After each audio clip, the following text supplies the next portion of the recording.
अध्यक्ष जी, आपका बहुत बहुत धन्यवाद। आज हमारे साथ में आदरणीय ठाकुर साहब, सामाजिक न्याय परिषद के प्रांतीय अध्यक्ष जी हमारे साथ मौजूद हैं। आदरणीय आज के जिलाध्यक्ष हमारे अवधेश बोस साहब, सागर सभा के संभागीय अध्यक्ष आदरणीय नेहरबाज साहब, भारतीय बौद्ध महासभा के जिम्मेदार पदाधिकारी हमारे आदरणीय बौद्ध साहब, सभी सज्जनों को मैं हार्दिक वंदन करता हूँ। मित्रों, आज हमने आपको इसलिए इस महत्वपूर्ण वार्ता के लिए आपको आमंत्रित किया है। पहले मैं अपना संगठन की बात कर दूं कि राष्ट्रीय बौद्ध महासभा मूलतः गैर राजनीतिक और मानवतावादी धार्मिक संगठन है। ये किसी भी धर्म का, किसी भी जाति का, किसी भी पंथ का विरोध नहीं करती है। ये केवल और केवल मानवतावाद, बुद्धवाद, श्रमण संस्कृति का प्रचार का काम करती है। इसमें हम सभी भारत के तमाम नागरिकों का सहयोग चाहते हैं और सभी के सहयोग से भारत को बौद्धमय बनाने का हमारा अभियान दिन प्रतिदिन प्रगति कर रहा है।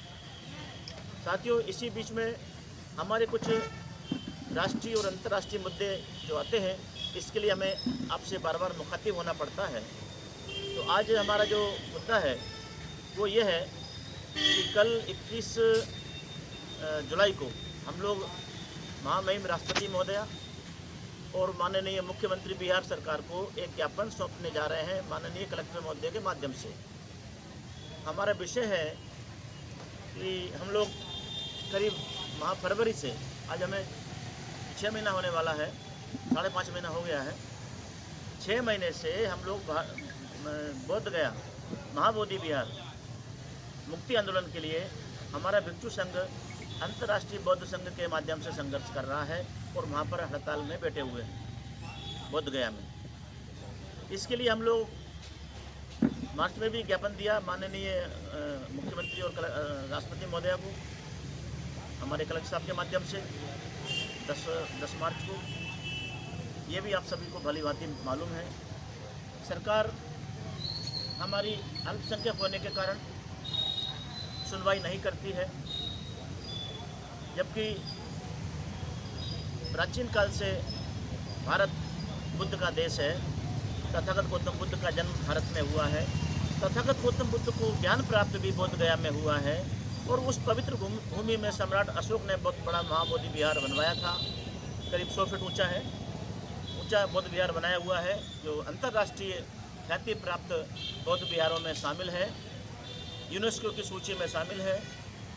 और वहाँ देश विदेश के हजारों भिक्षु, हजारों दर्शनार्थी रोज आते हैं और अंतर्राष्ट्रीय स्तर का ये केंद्र है। माननीय हमारे प्रधानमंत्री भी जब विदेश जाते हैं तो बार बार कहते हैं मैं बुद्ध के देश से आया हूँ। हमें गर्व है हमारे प्रधानमंत्री पर कि वो इस बात को स्वीकार करते हैं कि मैं बुद्ध के देश से आया हूँ। लेकिन हमारे बौद्धों की बात को नहीं सुना जा रहा है। ये हमारे लिए चिंता की बात है, ये चिंता का विषय है। इस कारण हमें बार बार संवैधानिक तरीक़ों से विनम्रता के साथ, निवेदन के साथ हम सरकार तक आपके माध्यम से, मीडिया बंधुओं के माध्यम से हमारी आवाज़ भारत सरकार तक पहुंचाना चाहते हैं कि वे लोग हमारी इस जायज़ मांग को समझेंगे। जिस प्रकार से मुसलमानों का जो व्यवस्था होती है मस्जिदों की या कहीं की भी, वो मुसलमान लोग करते हैं। हिंदुओं की मंदिरों की, मठों की जो व्यवस्था होती है वो हिंदू लोग करते हैं। ईसाइयों की चर्च की जो मैनेजमेंट की व्यवस्था होती है वो ईसाई लोग करते हैं। उसमें कोई गैर धर्मी व्यक्ति मैनेजमेंट में नहीं होता है। तो मैं आपको आज के इस ज्ञापन के माध्यम से, इस प्रेस वार्ता के माध्यम से ये बात ध्यानाकर्षित करना चाहता हूँ कि हमारे बौद्धों के बौद्ध विहार में अन्य धर्म के लोगों का मैनेजमेंट क्यों? ये व्यवस्था किसी जाति वालों ने कब्जा नहीं कर रखा है, किसी ब्राह्मण ने कब्जा नहीं कर रखा है। गलत तरीके से लोग प्रस्तुत करते हैं और हमारा जो समाज है हमारे विरोध में हो जाता है। 1949 से भारत सरकार ने,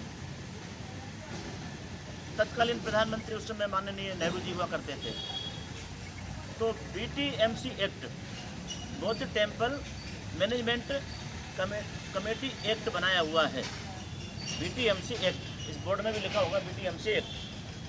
बौद्ध माँ बोधि टेम्पल मैनेजमेंट एक्ट जो बनाया हुआ है, उस एक्ट में सरकार ने ही कानून बनाते समय 4 गैर बौद्ध और 4 बौद्ध मैनेजमेंट कमेटी में सदस्य नियुक्त किए गए हैं। उस कमेटी का जो अध्यक्ष है वो माननीय पदेन कलेक्टर साहब होते हैं। वो कलेक्टर साहब किसी भी धर्म के होते हैं, कभी मुसलमान होते हैं, कभी हिंदू होते हैं, कभी सिख होते हैं, कभी जैन होते हैं। हमें उनसे कोई आपत्ति नहीं है। वो हमारे संवैधानिक पद है, प्रशासनिक पद है, वो हमारे मुखिया उस कमेटी के रहेंगे। हम अभी भी चाहते हैं कि संशोधन में वो कलेक्टर मुखिया रहेंगे, लेकिन संपूर्ण सभी जो 8 सदस्य हैं तो बौद्धों को उस कमेटी में शामिल किया जाना चाहिए। ये हमारी मांग पिछले 134 साल से चल रही है। पिछले 134 साल से चल रही है। और 1992 में भी जापान के बौद्ध भिक्षु सुराई ससाई जी ने आंदोलन किया। 134 साल पहले श्रीलंका के पूज्य भंते अनागरिक धम्मपाल ने इस आंदोलन को शुरू किया, लेकिन सरकार शांतिपूर्ण तरीके से हमारी बात को नहीं सुनती है, अनदेखा करती है और हमको जो है जानबूझकर कोई भी अप्रिय कदम उठाने की उकसाती है। हमारे बौद्ध भिक्षु इस समय 5.5 महीने से हड़ताल पर बैठे हैं। 15 दिन उन्होंने भूख हड़ताल भी की है। सरकार ने उनको जबरन उनकी भूख हड़ताल तोड़वा दी और उसको धरने में कन्वर्ट कर दिया और आज वहाँ हजारों लोग आंदोलनरत हैं। पूरे देश से लोग पहुँच रहे हैं, विदेश से लोग आ रहे हैं। Japan, China, Thailand, Burma, Sri Lanka आदि देशों के लोगों को समर्थन प्राप्त है और सरकार को सभी जगह से ज्ञापन राष्ट्रपति महोदया को दिए जा रहे हैं। तो इसी कड़ी में हमने आप लोगों को तकलीफ दी है कि ये ज्ञापन पत्र हम कल सौंपेंगे, लेकिन हमारे संगठन के निर्देशानुसार प्रेस वार्ता करने का निर्देश प्राप्त हुआ था, तो हम आज उसके एक दिन पूर्व आप लोगों को ये सूचना देने के लिए आपको कष्ट दिया है। मैं आपका बहुत बहुत आभारी हूँ कि आप लोगों ने हमारे इस विषय को सुनने के लिए, जनता तक पहुँचाने के लिए, सरकार के कानों तक पहुँचाने के लिए इतनी जहमत उठाई है। बहुत बहुत साधुवाद, बहुत बहुत धन्यवाद।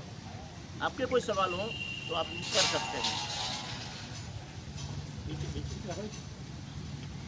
आपके कोई सवाल हो इस विषय पर तो आप आराम से पूछे 1 बाय 1, तो मुझे अच्छा लगेगा।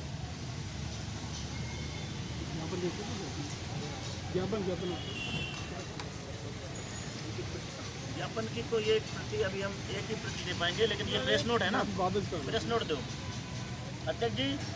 प्रेस नोट आपको देने के लिए बना दिया है। ये कल कलेक्टर बॉडी को पढ़ के सुनाया जाएगा, तब भी आप लोगों से निवेदन करूँगा कि आप